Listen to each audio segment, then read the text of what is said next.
India's defense communication isn't just about sharing information. It is actually a massive state-funded network led by the Directorate of Public Relations or DRP.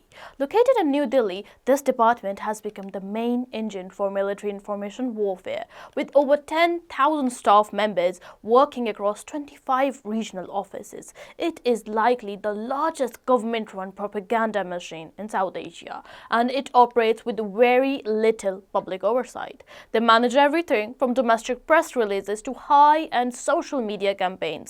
They use paid ads, influencers, and data analytics to shape how people think from both sides, India and internationally. Their team also creates sophisticated videos for a global audience using drones, actors, and special effects to make military exercises look cinematic.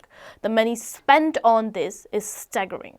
The total yearly budget is estimated to be around 2,634 crore in Indian rupee or over 300 million US dollars. A huge portion goes toward digital campaigns and specialized video production.